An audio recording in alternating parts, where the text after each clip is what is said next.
எடுத்து வாசிங்களேன். ஆபகுக் புஸ்தகம் 2ஆம் அதிகாரம் 3ஆம் வசனம். குறித்த காலத்துக்கு தரிசனம் இன்னும் வைக்கப்பட்டு இருக்கிறது. முடிவிலே அது விளங்கும், அது பொய் சொல்லாது. அது தாமதித்தாலும் அதற்கு காத்திரு, அது நிச்சயமாய் வரும், அது தாமதிப்பது இல்லை. கண்களை மூடுவோமா? அதற்கு அது தாமதித்தாலும் காத்திரு, அது நிச்சயமாய் வரும், அது தாமதிக்காது. கர்த்தர் நமக்கு ஒரு வாக்கு தத்தத்தை கொடுத்திருக்கிறார். நிச்சயமா அந்த வாக்கு தத்தத்தை நம்முடைய வாழ்க்கையில செய்து முடிக்க வரைக்கும் அவர் ஓய மாட்டார். ஆண்டவர்கிட்ட ஒப்பு கொடுப்பு. ஆண்டவரே, நீர் எங்களோடு பேசும். உடைய வார்த்தைக்காய் நன்றி சொல்லுகிறோம். நீர் எங்களோடு இருங்க ஆண்டவர். ஒரு அற்புதம் நடக்கட்டும், ஒரு அற்புதம் நடக்கட்டும். இன்றைக்கும் இந்த வாரத்தில் நீர் எங்களோடு பேசுங்க ஆண்டவரே. உடைய வார்த்தை எங்கள் மத்தியில கடந்து வரட்டும். அப்போ அவங்க வல்லமை எங்கள் மத்தியில கடந்து வரட்டும். நீங்க ஆளுகை செய்யுங்க, நீங்க பொறுப்பெடுங்க, பாதுகாத்து கொள்ளுங்க. நன்மை நடக்கட்டும். இயேசுவின் இன்ப நாமத்தில் ஜெபிக்கிறோம் அன்பின் நல்ல தகப்பனே. ஆமேன், ஆமேன். கருவோம். கர்த்தர் நல்லவர். குறித்த காலத்துக்கு தரிசனம் இன்னும் வைக்கப்பட்டு இருக்கிறது. முடிவில் அது விளங்கும், அது பொய் சொல்லாது. அது தாமதித்தாலும் அது காத்திரு, அது நிச்சயமாய் வரும், அது தாமதிப்பதில்லை. கர்த்தர் ஒரு வார்த்தை சொல்லி இருக்கிறார் என்று சொன்னால் நிச்சயமா அது செய்து முடிப்பார். அல்லேலூயா. நிச்சயமா செய்து முடிப்பார். கர்த்தர் ஒரு அற்புதத்தை செய்வார் என்று சொன்னால், அதை நினைத்திருக்கிறார் என்று சொன்னால், நிச்சயமா நம்முடைய வாழ்க்கையை செய்து முடிக்கிற ஆண்டவர் நம்முடைய ஆண்டவர், நம்முடைய ஆண்டவர். அல்லேலூயா. ஆகவே இன்றைக்கும் ஆண்டவர் பேசக்கூடிய காரியம் என்ன? தேவ சமூகத்திலே காத்திரு, அது தாமதிக்காது, நிச்சயமாய் வரும், நிச்சயமாய் வரும் சொல்றார். அது தாமதித்தாலும் அதற்கு காத்திரு, அது நிச்சயமாய் வரும், அது தாமதிக்காது. நம்ம காத்திருக்கும் போது நிச்சயமா கர்த்தர் காரியங்களை கை கூட பண்ணுகிற ஆண்டவர். அல்லேலூயா. இன்னைக்கு உங்களிடத்திலும் என்னிடத்திலும் கர்த்தர் எதிர்பார்க்கிற ஒரு காரியம், தேவ சமூகத்திலே காத்திருக்க வேண்டும். ஒரு பெரிய நகைக்கடையில ஒரு மனுஷன் வேலை செய்தானோ. அந்த ரட்சிக்கப்பட்ட ஒரு மனுஷன், கடந்த நாட்களில் நடந்த ஒரு சம்பவம்.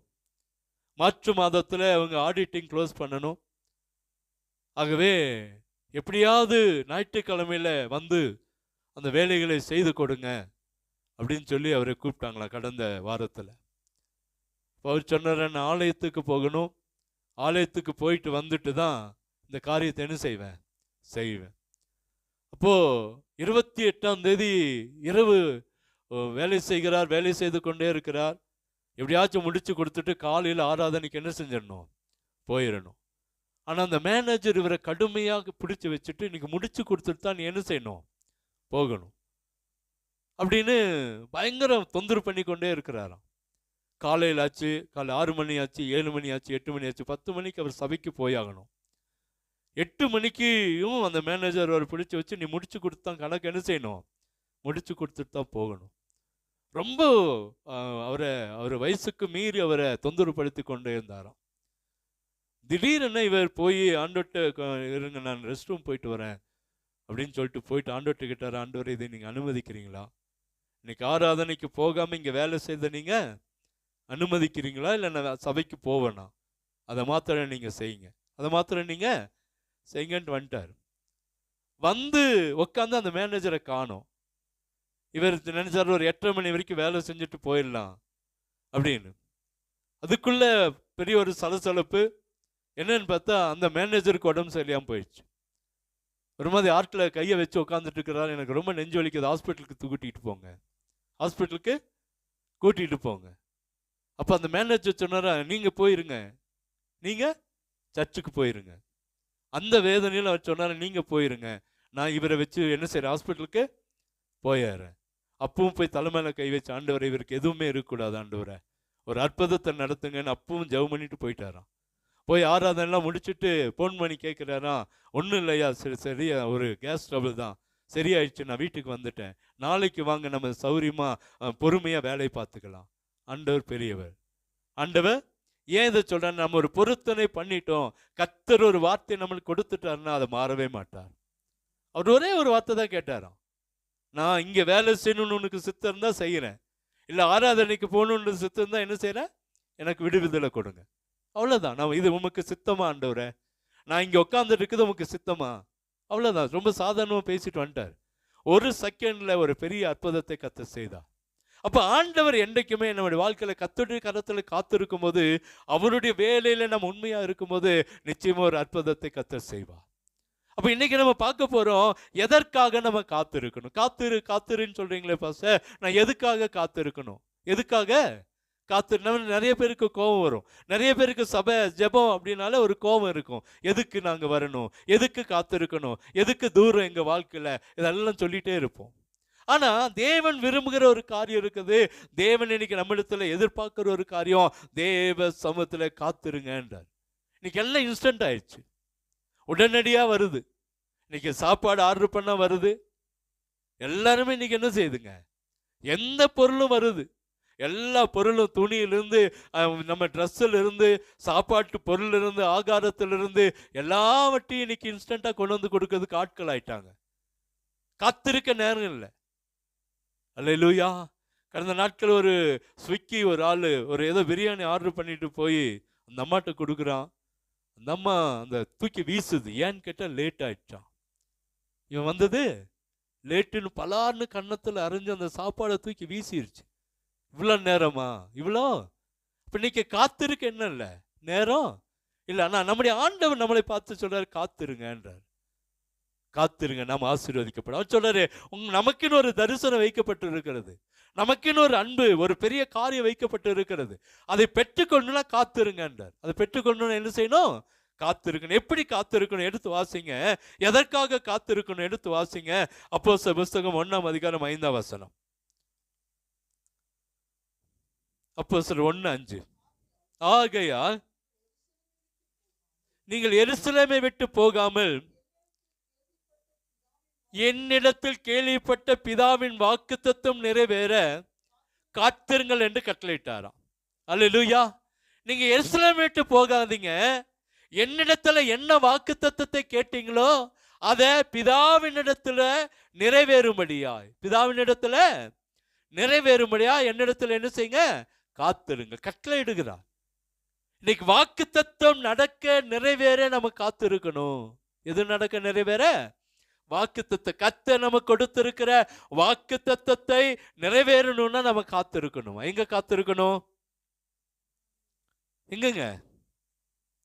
தேவ சமூகத்துல, தேவன் வாசம் பண்ணுகிற இடத்துல, அல்லது நம்ம வீடுகளில் இருக்கிற அந்த ஜெப அறையில். நேற்று ஒரு இடம், இன்னைக்கு ஒரு இடம் இல்ல, நம்ம ஒரு இடத்துல உட்கார்ந்து ஜெபிக்கிறோமே, அந்த இடத்துல நம்ம காத்திருக்கும் போது கர்த்தர் ஒரு அற்புதத்தை செய்வார். அல்லேலூயா. சொல்றார், எருசலேமை விட்டு போகாதீங்கன்றார். எருசலேமை விட்டு போகாதீங்க. அது அர்த்தம், பெரிய அர்த்தம். நம்ம தேவனை விட்டு போகக்கூடாதுன்னு விரும்புகிறார். நம்முடைய எண்ணங்கள் எல்லாம் ஒருமனப்படணும்னு விரும்புகிறார். நம்ம வேறு சிந்தனைக்கு போகாதீங்க. இதே இடத்துல அமர்ந்து உட்கார்ந்து நம்முடைய பிரச்சனையை சொல்லி தேவ சமூகத்தில் காத்திருங்க. கர்த்தர் ஒரு அற்புதத்தை செய்வார். அல்லேலூயா. அப்ப தேவ சமூகத்தில் எதற்கு காத்திருக்கணும்? பிதாவின் கட்டளைகளை நிறைவேற்ற, பிதாவின் வாக்குத்தத்தம் நிறைவேற, நமக்குன்னு பிதா வைத்திருக்கிற அந்த உன்னதமான ஆசீர்வாதம் நம்முடைய வாழ்க்கையில நிறைவேற நம்ம ஆண்டவருடைய சமூகத்தில் என்ன செய்யணுமா? காத்திருக்கணும். அல்லேலூயா. நாம் நமக்காக தேவன் வைத்திருக்கிற ஆசீர்வாதங்கள், நமக்காக தேவன் வைத்திருக்கிற வார்த்தைகள், நமக்காக தேவனுடைய திட்டங்கள் நிறைவேறணும்னா தேவ சமூகத்தில் காத்திருக்கணும். அல்லேலூயா. இன்னைக்கு ஒரு செய்தி கொடுக்கிறோம் என்று சொன்னா தேவ சமூகத்தில் காத்திருந்தாதான் செய்தி தருவாருங்க.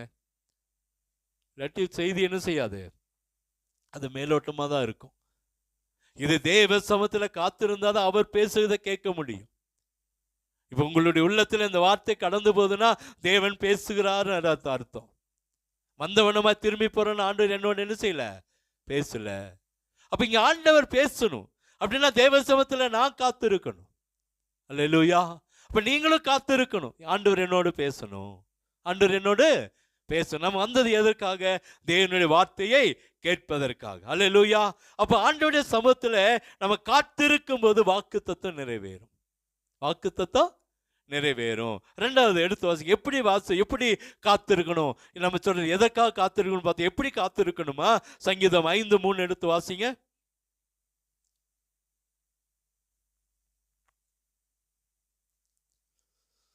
கர்த்தாவே, காலையிலே என் சத்தத்தை கேட்டருளுவீர்.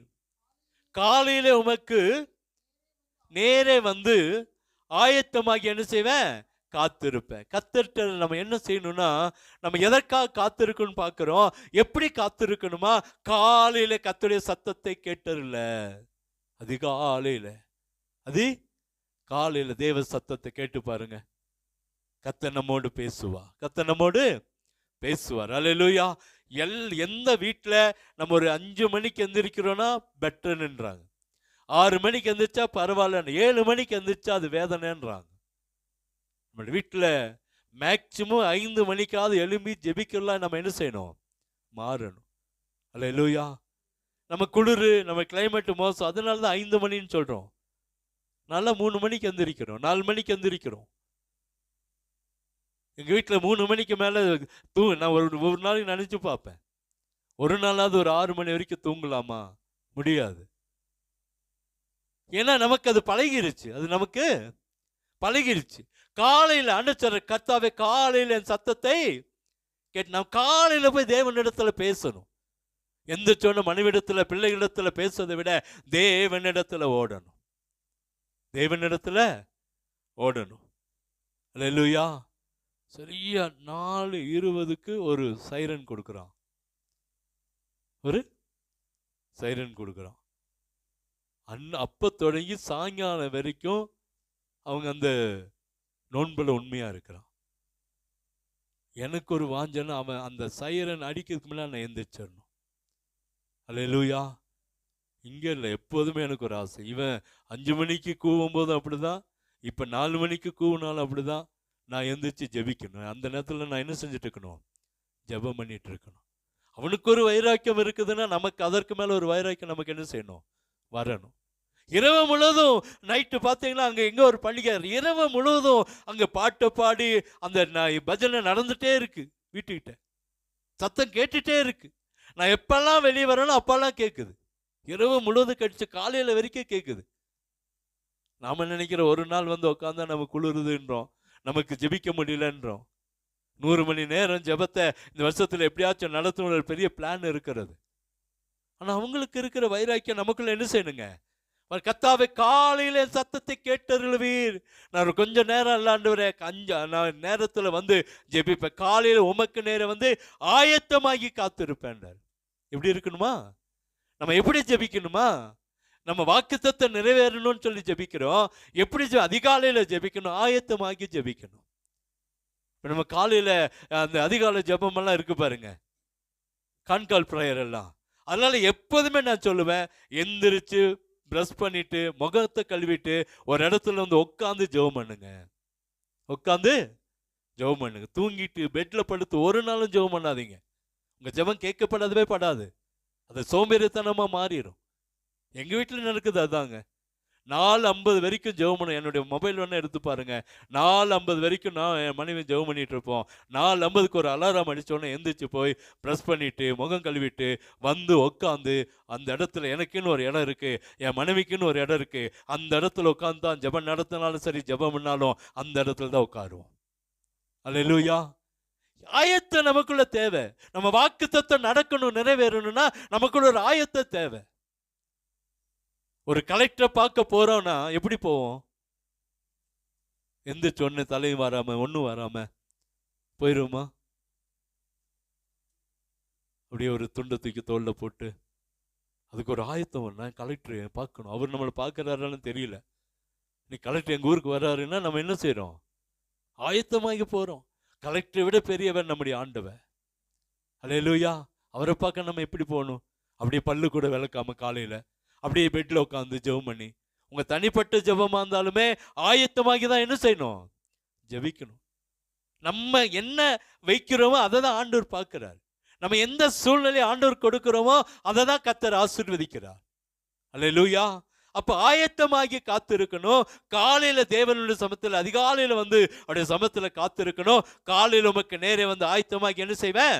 காத்திருப்பேன். அல்லேலூயா. அப்போ ஆண்டவருடைய சமத்தில் காத்திருக்கும் போது நம்முடைய வாக்கு தத்தங்களை கர்த்தர் என்ன செய்கிறாரு? நிறைவேற்றுவார். அல்லேலூயா. அடுத்தது நீதிமொழிகள் 8:34 எடுத்து வாசிங்களேன். நீதிமொழிகள் 8:34. என் வாசற்படியில் நித்தம் விழித்திருந்து என் கதவு நிலை அருகே காத்திருந்து எனக்கு செவி கொடுக்கிறவன் எவனோ பாக்கியவான். எனக்கு செவி கொடுக்கிறவன் என்னதுங்க? மனுஷன் பாக்கியம் சொல்றாரு. என் வாசற்படியில நித்தம் விழித்திருந்து.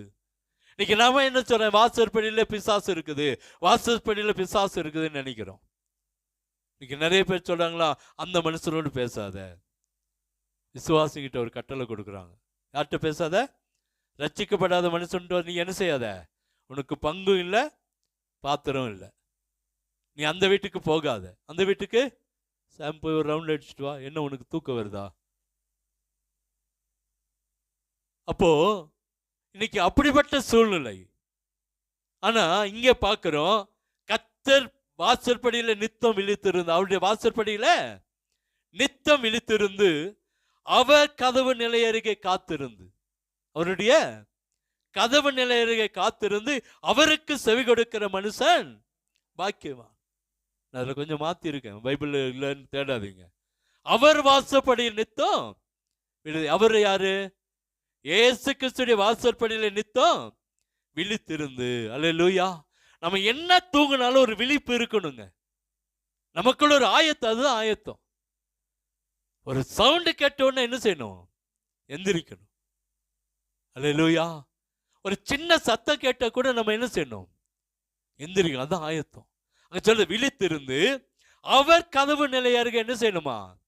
வேற இடத்துல காத்து இருக்கிறது அல்ல, அவர் நிலை அருகே காத்திருந்து அவருக்கு செவி கொடுக்கிற மனுஷன் பாக்கியம். அவருடைய சத்தத்துக்கு செவி கொடுக்கிற, அவருக்கு காத்திருக்கிற பிள்ளைகள் பாக்கியவான்கள் என்று சொல்லி பார்க்கிறோம். அல்லேலூயா. அவருடைய கதவு நிலை அருகே காத்து கிடக்கணுமா? எப்படி இருக்கணும்? அவருடைய கதவு நிலை அருகே காத்திருக்கணும். அல்லேலூயா. சரி, எப்படிதான் காத்திருக்கணும்? யோபு 29:23 எடுத்து வாசிங்களேன்.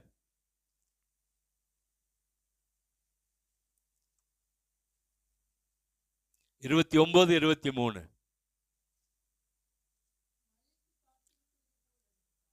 எதுங்க? மலைக்கு நாம் எப்படி காத்திருக்கிறோமோ அது போல நம்ம என்ன செய்யணுமா?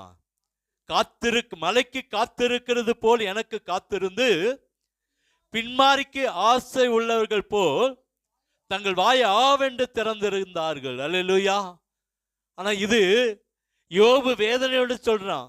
யோபு இவனை அழிக்கணும்னு நினைக்கிறாங்க, இவனை வேதனைப்படுத்தணும்னு நினைக்கிறாங்கன்னு இந்த வசனத்தை சொல்றான். ஆனா ஆண்டவர் சொல்றாரு, மலைக்கு எப்படி நம்ம காத்திருக்கிறோமோ அது போல நாம தேவனுடைய சமத்துல காத்திருக்கணுமா? அல்லேலூயா. மலைக்கு காத்திருக்கிறது போல எனக்கு காத்திருந்து நம்ம எப்படி ஒரு விவசாயத்துக்கோ ஒரு தண்ணீருக்கோ குடி தண்ணீருக்கோ அத்தியாவசிய தேவைக்கு எப்படி மலைக்கு பார்த்திருக்கிறோமோ, மலைக்காய் காத்திருக்கிறோமோ, அதே போல தேவனிடத்துல காத்திருக்கணுமா? தேவனிடத்துல. புரியுதா? வேதம் அதுக்கு தான் தெளிவா சொல்லுது. மலைக்கு ஒரு மனுஷன் எப்படி காத்திருப்பான்? தண்ணி வேணும், தோட்டத்துக்கு விவசாயத்துக்கு வேணும், குடிக்க வேணும், தன்னுடைய அத்தியாவசிய தேவைகளுக்கு தண்ணி வேணும். இதுக்கு நம்ம யாரை தான் பார்க்கிறோம்? மலையை தான் பார்க்கிறோம். அல்லேலூயா. அப்போ ஒரு மனுஷன் மலையை எவ்வளவு வாஞ்சியா நேசிக்கிறோமோ, எவ்வளவு ஆசையா மழை வருமா வராதான்னு நினைக்கிறோமோ, அந்த அளவுக்கு ஆண்டவருடைய சமூகத்துல நீங்களும் நானும் காத்திருக்கணுமா? முதல்ல வாக்கு தத்தத்துக்காய் காத்திருக்கணும். ரெண்டாவது என்ன பார்த்துங்க? ரெண்டாவது அவருடைய சத்தத்துக்கு காத்திருக்கணும். காலையில அவருடைய சத்தத்துக்கு என்ன செய்யணும்? காத்திருக்கணும். மூணாவது அவருடைய வாசற்படியில காத்திருக்கணும். எங்க காத்திருக்கணும்? அந்த வாசற்படி தேவ சமூகம், அதுல காத்திருக்கிற பிள்ளைகள் பாக்கியவான்கள். அல்லேலூயா. நாலாவது மலைக்கு காத்திருக்கிறது போல நம்ம காத்திருக்கணுமா? மலைக்கு காத்திருக்கிறது போல இப்படி காத்திருந்தா என்ன நடக்கும்? என்ன நடக்கும்? எடுத்து வாசிங்க. ஆதியாகமம் 22:5. அப்பொழுது ஆபிரகாம் தன் வேலைக்காரரை நோக்கி, கழுதையை நிறுத்தி இங்கே என்ன செய்யுங்க? காத்திருங்கள், நானும் பிள்ளையாண்டானும் அவ்விடம் மட்டும் போய் தொழுது கொண்டு, என்ன நல்ல வாசி, தொழுது கொண்டு உங்களிடத்திற்கு என்ன செய்வேன்? திரும்பி வருவேன். வருவேனா வருவோம் நானா? அவனுடைய நம்பிக்கை பாருங்க. தேவ சமத்துல காத்திருக்கிறான். தேவ சமத்துல காத்திருக்கிற ஒரு மனுஷன் தேவ சமத்துல காத்திருந்தா என்ன நடக்கும்னா, நம்ம எதையுமே இழந்து போக மாட்டோம். எதையும், அதோட அர்த்தம் அதுதான். ஈசாக்க பலி கொடுக்கதா போறான், அப்படிதானே? ஈசாக்க பலி கொடுக்கதா கூட்டிட்டு போறான். ஆனா இவன் சொல்றான், நாங்க அவ்விடம் மட்டும் போய் தொழுது கொண்டு திரும்பி நாங்க என்ன செய்வோம், நான் மாத்திரம் வருவேன் அப்படின்னா, இல்லையே நாங்க திரும்பி வருவோன்றான். அப்ப தேவ சமூகத்துல காத்திருக்கிற பிள்ளைகளுக்கு எந்த இழப்பும் இல்லைங்க. எந்த இழப்பும் இல்ல. வீணான இழப்பு நமக்கு வராது, வீணான தொந்தரவு நமக்கு வராது. அல்லேலூயா. அவன் ஈசாக்க இழந்து போகல, ஈசாக்க இழந்து போகல. வந்தாங்களா இல்லையா? வந்தான், திரும்ப வந்தான். திரும்பவும் கர்த்தர் ஈசாக்கை ஆசீர்வதித்தார். 100 மடங்கு பலனை கர்த்தர் கொடுத்தார். அவன் ஆசீர்வாதத்துக்கு பிறந்தவன். யாரு? ஈசாக்கு யாருங்க? ஆசீர்வாதத்தின் தகப்பன். இவன் விசுவாசத்தின் தகப்பன் ஆபிரகாம், ஈசாக்கு ஆசீர்வாதத்தின் தகப்பன். அல்லேலூயா. போனவாரம் அதை பார்த்தோம். அப்ப அந்த ஆசீர்வாதத்தை இழந்து போகாம திரும்ப கொடுக்கணும்னா தேவ சமூகத்தில் நீங்களும் நான் என்ன செய்யணும்? காத்திருக்கணும். உன் வாழ்க்கையில இழப்பு வரக்கூடாது, என் வாழ்க்கையில பிரச்சனை வரக்கூடாது, என் வாழ்க்கையில வேதனை வரக்கூடாதுன்னா தேவ சமூகத்தில் காத்திருக்கணும். என் பணம் வீணா போகக்கூடாது ஐயா. என் பணம் ஒருத்தனும் என் பணத்தை சாப்பிடக்கூடாது. அறிக்கை பண்றீங்களா? அப்ப நமக்கு வீண் செலவு என்ன செய்யக்கூடாது? வரக்கூடாது. என் பணத்தை ஒருத்தனும் ஏமாத்திட்டு போயிடக்கூடாது, ஒருத்தனும் ஏமாத்தக்கூடாது. ஏன் அப்படின்னா, நான் ஆண்டோடைய பிள்ளை. நான் தேவ சமூகத்தில் காத்து இருக்கிறது எதுக்காக? நான் ஆசீர்வதிக்கப்பட. நான் யாரு? அப்ப ஆபிரகாம் ஆசீர்வதிக்கப்பட காரணம் என்னன்னா, அவங்களிடத்துல சொல்றான் அவங்க காத்திருங்க அப்படின்னு சொல்றான். ஆனா அவனும் காத்திருக்கிற ஒரு மனுஷன். வேதாந்த வாஸ்து பார்த்தீங்கன்னா, ஆபிரகாமோடு தெய்வ தூதர்களும் ஆண்டவரும் பேசுகிறார், அநேக காரியங்களை அங்கு வெளிப்படுத்துகிறார். ஆனாலும் தெய்வ தூதர்கள் போனாலும் ஆபிரகாம் அங்கே நின்றான் என்று வேதாந்தத்தில் வாசிக்கிறோம். ஆபிரகாம் அங்கே நின்று கொண்டிருந்தான். ஏன் அப்படின்னா, தேவ சமூகத்தில் அவன் என்ன செய்தான்? காத்திருக்கிற மனுஷன். அல்லேலூயா. அப்ப தேவ சமூகத்துல காத்திருந்ததுனாலதான் ஈசாக்கை மீட்டெடுக்க முடிந்தது, ஈசாக்கை உயிரோடு கொண்டு வர முடிந்தது, ஈசாக்கை ஆசீர்வாதமான தகப்பனாய் மாற்ற முடிந்தது. ஒருவேளை ஈசாக்குடைய வாழ்க்கை முடிந்திருந்ததுன்னா இன்னைக்கு ஈசாக்குடைய பெயரும் இருந்திருக்காது, ஆபிரகாமுடைய பெயரும் வேதாகமத்தில் இருந்திருக்காது. அப்ப அந்த பையனையும் என்ன செஞ்சுட்டான்? கொன்னுட்டான்னுப்பாங்க. அல்லேலூயா. அப்ப இன்னைக்கு ஆண்டவருடைய வாக்குத்தத்தம் என்ன அப்படின்னா, தொழுது கொண்டு உங்களிடத்துல திரும்பி வருவோம். இழந்து போக மாட்டோம். நான் ஈசாக்கு இழந்து போக மாட்டேன். அறிக்கை பண்ணுங்க. உங்க பிள்ளைகளை சொல்லுங்க, என் பிள்ளைய நான் இழந்து போக மாட்டேன், என் பையனை நான் இழந்து போக மாட்டேன், என் மகனை நான் இழந்து போக மாட்டேன். பேரை சொல்லி சொல்லுங்க. என் பையன் பிசாசுக்கு சொந்தமானவன் அல்ல, இந்த பாரம்பரியத்துக்கு சொந்தமானவன் அல்ல, இந்த உலகத்துக்கு ஒத்த வேஷம் தரிக்கிறவன் அல்ல. என் பையன் ஆண்டோடைய பிள்ளை, என் பிள்ளை ஆண்டோடைய பிள்ளை. அல்லேலூயா. ஆண்டவர்ட்ட ஒப்பு கொடுத்து பாருங்க. பிள்ளைக்கு விரோதமா ஒருவனும் கை நீட்ட முடியாது. இப்போ நீங்க ஜெபம் பண்ணின இப்போ ஒரு விடுதலை கத்த தர முடியும். நம்ம பிள்ளைகளுக்கு ஒரு விடுதலை தர முடியும்.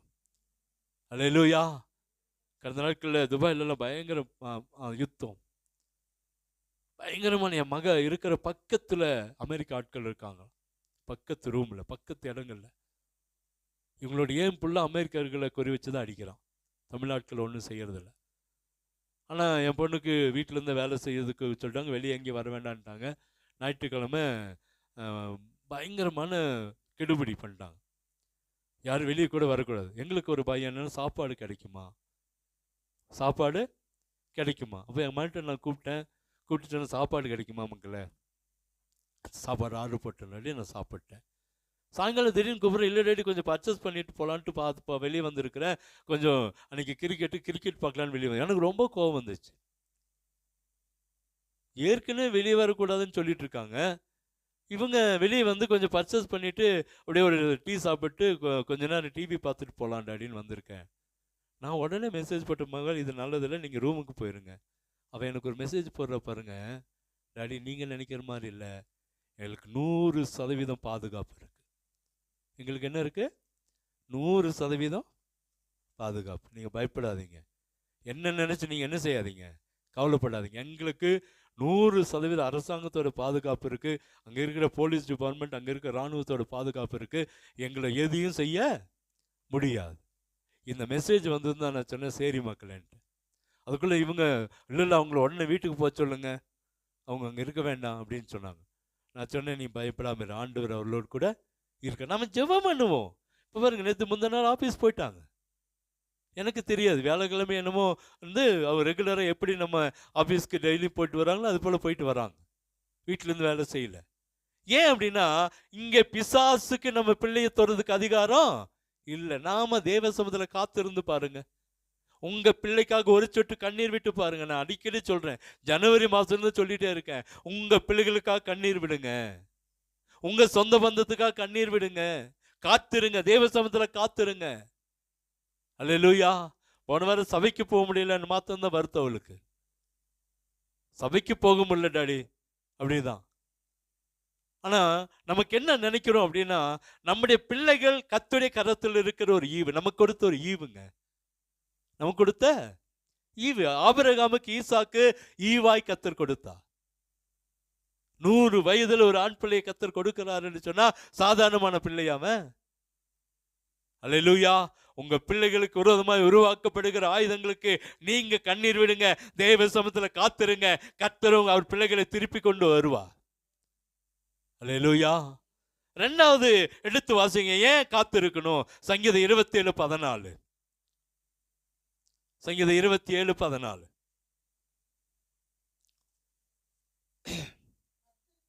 கர்த்தருக்கு காத்திரு, அவர் உன் இருதயத்தை சிறப்படுத்துவா, திடமனதா இருந்து கர்த்தருக்கே காத்திரு. என்ன சொல்றாரு? கர்த்தருக்கு காத்திரு, இருதயத்தை சிறப்படுத்துவா. இருதயம் நடுங்கி கலங்கி போயிருக்கா? உங்க இருதயத்துல கவலை இருக்கா? உங்க இருதயத்துல பயம் இருக்கா? உங்க இருதயத்துல இன்னைக்கு படபடப்பு இருக்கா? ஆண்டவர் சொல்றாரு, தேவ சமத்துல காத்திருந்தா உன்னை இருதயத்தை சிறப்படுத்துவாராம். இருதயத்தை சிறப்படுத்துவார். நாம பிரச்சனைன்னு சொல்லி அதோடு ஓடாம தேவ சமத்துல காத்திருந்து பாருங்க, அப்படியே உட்கார்ந்துருங்க, உங்க இருதயத்தை கர்த்தர் சிறப்படுத்துவா. அல்லேலூயா. நம்ம படபடப்பு மத்தியில, வேதனைகள் மத்தியில, போராட்டங்கள் மத்தியில கர்த்தருடைய சமத்துல காத்திருந்து கடந்து போங்க. நிச்சயமா கர்த்தர் நம்முடைய இருதயத்தை சிறப்படுத்துவா. பண்ணுவாரா பண்ண மாட்டாரா? பண்ணுவார். அல்லேலூயா. கர்த்தர் நல்லவர், கர்த்தர் நல்லவர். அடுத்தது ஏன் காத்திருக்கணும்? சங்கீதம் 37:9.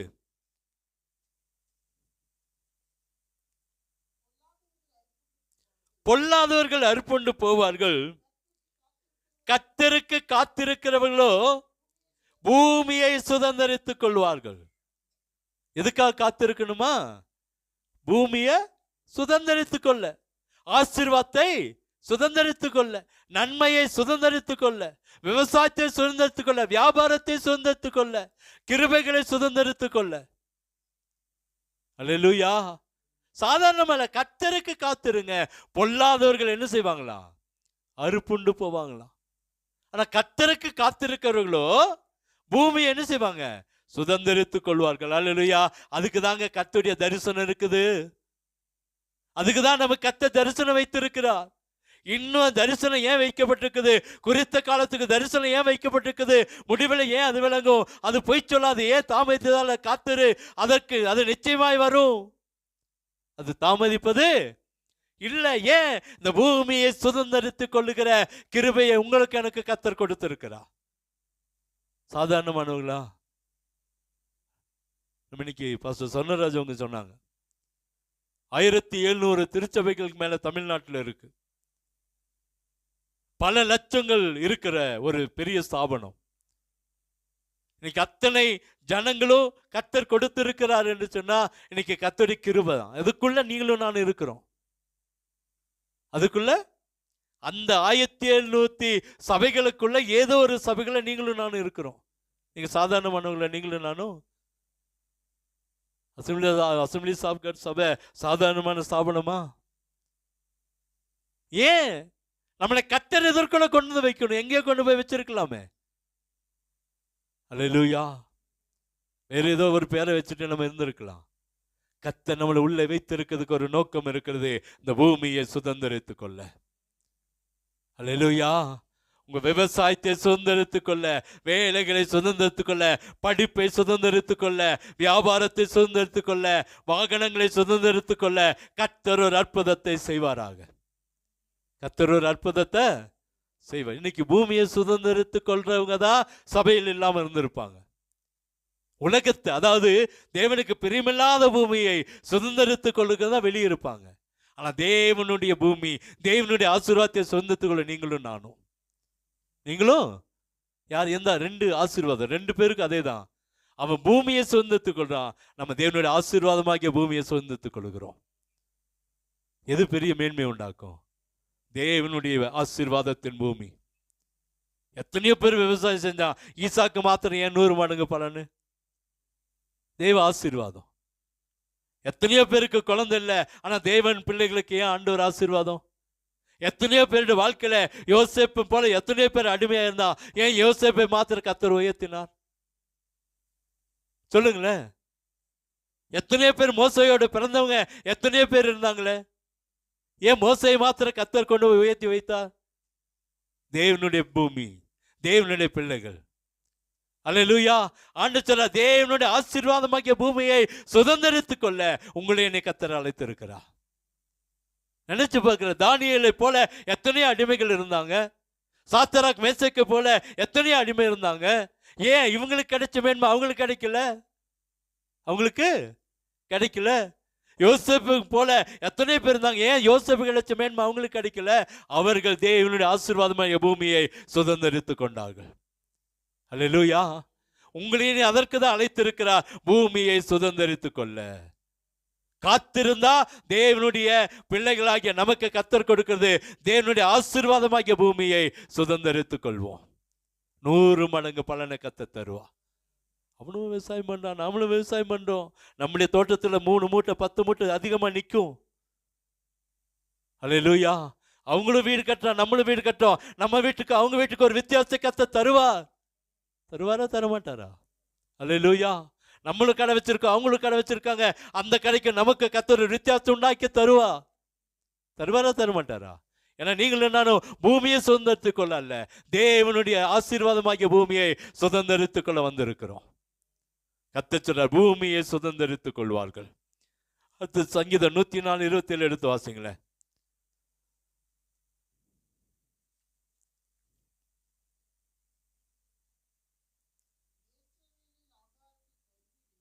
ஏற்ற வேளையில் ஆகாரத்தை தருவீர் என்று அவைகளெல்லாம் உம்மை நோக்கி என்ன செய்யும்? யாருங்க? பறவைகளும் மிருகங்களும் கூட ஆண்டவர் ஏற்ற வேளையில் எங்களுக்கு ஆகாரம் தருவாருன்னு சொல்லி என்ன செய்யுமா? காத்திருக்குமா? அல்லேலூயா. அல்லேலூயா. ஏற்ற வேளையில கர்த்தர் நிச்சயமாய் அவைகளுக்கே போஜனம் கொடுக்க முடியும் என்று சொன்னால் உங்களுக்கும் எனக்கு கர்த்தர் எவ்வளவு ஆச்சரியமா நடத்துவா? நடத்துவாரா நடத்த மாட்டாரா?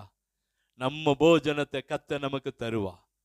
இன்னைக்கு உலகத்துல எத்தனை அறுவடை நடக்கட்டுங்க, எத்தனை அரிசிகள் வரட்டும் விதவிதமா, எத்தனை பெயர் அரிசிகள் வரட்டும், காய் வரட்டும், எல்லாம் வரட்டும், அந்த அரிசியிலும் உங்களுடைய பெயர் என்னுடைய பெயர் எழுதப்பட்டு இருக்கிறது.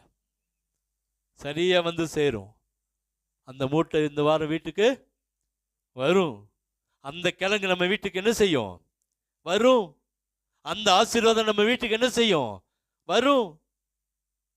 மறைச்சு வச்சிருக்காங்களா, ஒளிச்சு வச்சிருக்காங்களா? கர்த்தர் சொல்ற, ஏற்ற வேளையில ஆகாரத்தை கொடுப்பார் என்று சொல்லி ஆகாயத்து பறவைகளும் மிருகங்களும் காத்து இருக்குது. அதை காட்டிலும் மேலானவர்கள் நீங்களும் நானும். அல்லேலூயா. அவைகளையே போஷிக்கிற ஆண்டவர் உங்களையே நீ போஷிக்காமல் விட்டு விடுவாரா? போஷிப்பார். அல்லேலூயா. அப்ப சரியான நேரத்துல கர்த்தர் ஒரு ஆசீர்வாதத்தை நமக்கு தருவார். நமக்கு தருவார். தருவாரா தரமாட்டாரா?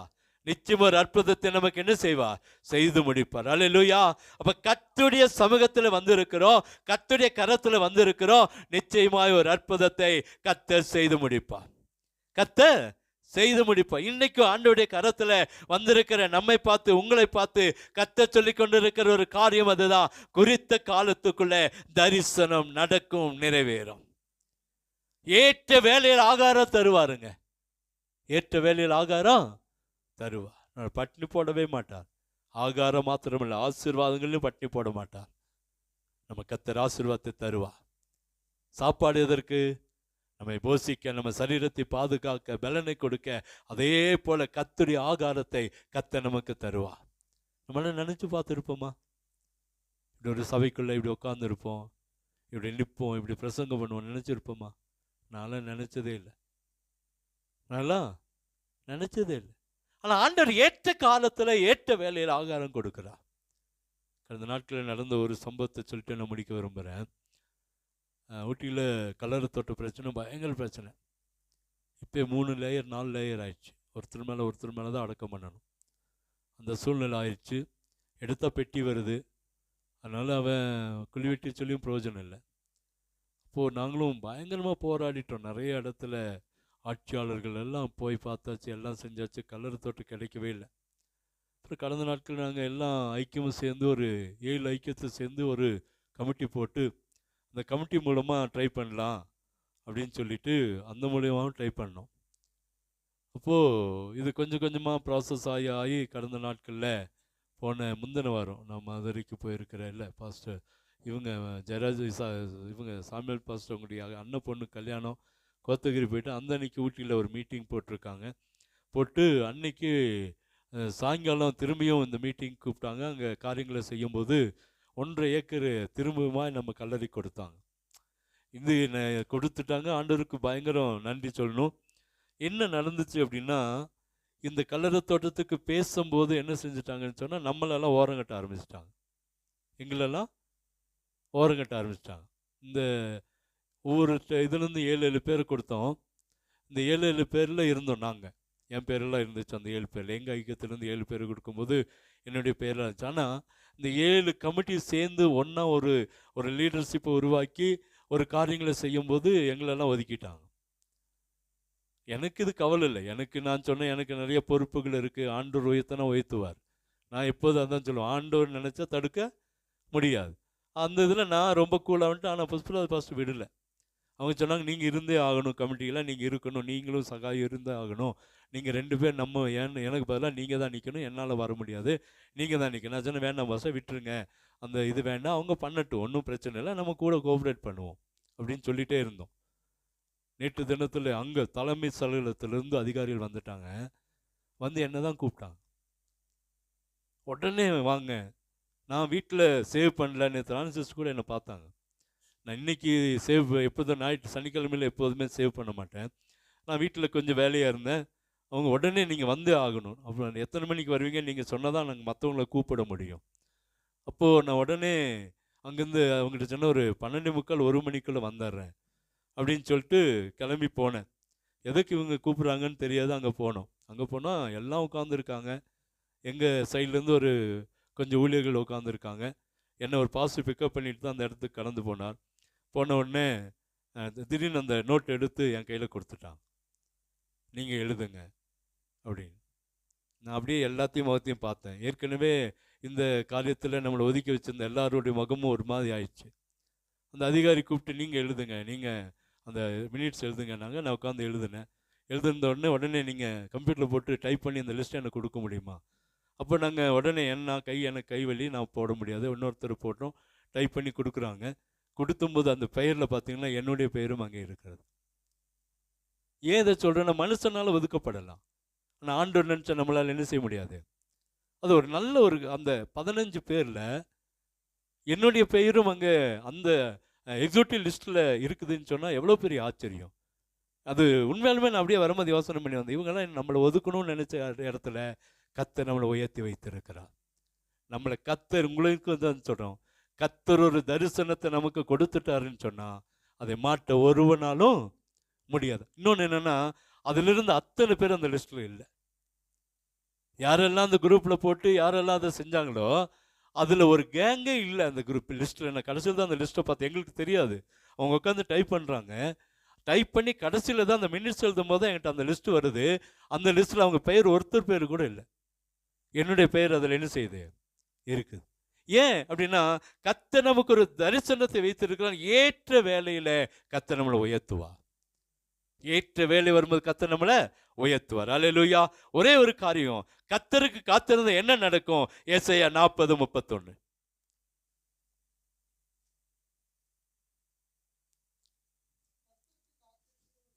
கர்த்தருக்கு காத்திருக்கிறவர்களோ புது பலன் அடைந்து எதுங்க?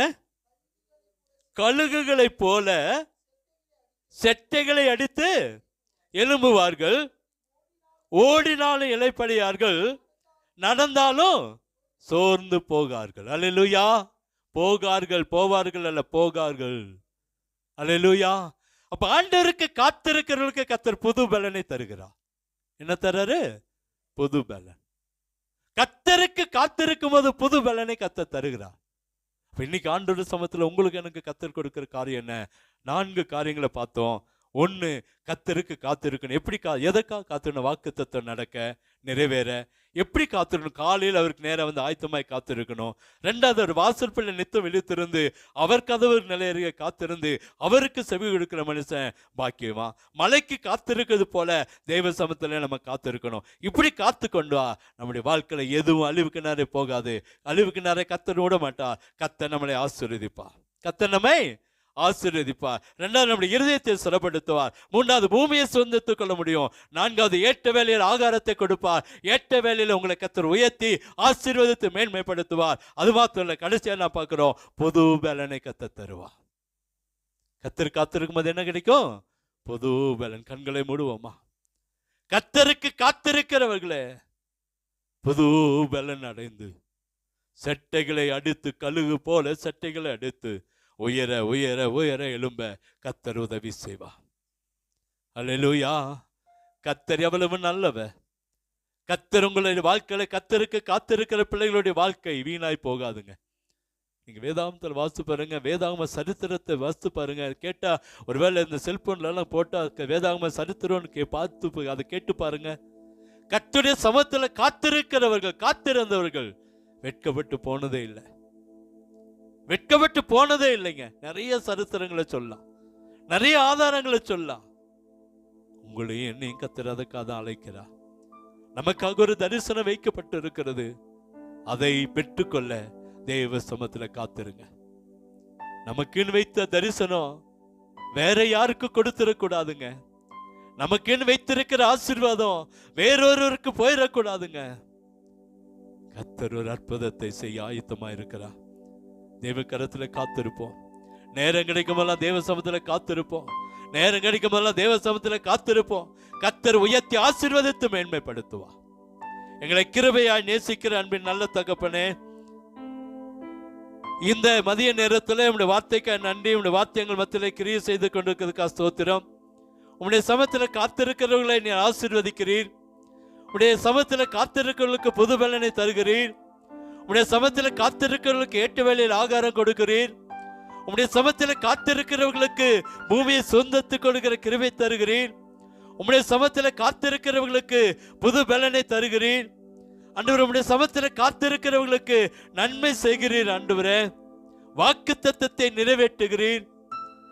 உங்க வார்த்தையில உண்மை உள்ளது. ஆண்டவரே, அதை நிறைவேற்றி தர வேண்டும் என்று சொல்லி ஜெபிக்கிறோம்.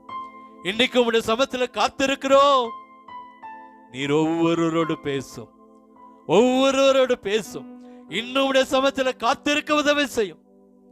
மனுஷனுடைய கருத்து கீழே அல்லப்பா, மனுஷனுடைய வீட்டில் அல்லப்பா, உங்க சமத்துல காத்திருக்கலாம் எங்களை மாற்ற வேண்டும் என்று சொல்லி ஜெபிக்கிறோம். உங்க நாம மாத்திர மகிமைப்படட்டும், உங்க ராஜ்யம் கட்டப்படட்டும். வந்திருக்கிற ஒவ்வொருவரையும் ஆசீர்வதியும். குறைவுகளை மாட்டுங்க, நிறைவே கொடுங்க. தேவ சமூகத்தின் வல்லமை பெற்றுக்கொண்டு கடந்து போக உதவி செய்யுங்க. தேவ சமூகத்தின் அப்பங்களாய் ஆசீர்வாதத்தை பெற்றுக்கொண்டு கடந்து போக உதவி செய்யுங்க. குழப்பங்கள், வேதனைகள், போராட்டங்கள் மாற்றப்படட்டும். சமாதானம், சந்தோஷம், நிம்மதி, பாதுகாப்பு உண்டாக வேண்டும் என்று சொல்லி ஜெபிக்கிறோம். உங்க நாம மகிமைப்பட்டு உங்க ராஜ்யம் கட்டப்படட்டும். வந்தவர்கள் வந்த ஒண்ணுமாய் அல்ல ஆண்டவரே, உங்க பலத்தால, உங்க கிருபையால, உங்க ஆசீர்வாதத்தால் நிரம்பி ஆண்டவரை நடத்தி நடத்தி நடத்தி ஆண்டவரே பிள்ளைகள் ஆசீர்வாதமா நடத்தி செல்ல வேண்டும் என்று சொல்லி ஜெபிக்கிறோம். நன்மையும் கிருபையும் சமாதானம் உண்டாகட்டும். இயேசுவின் இன்ப நாமத்தில் ஜெபிக்கிறோம் அன்பின் நல்ல தகப்பனே.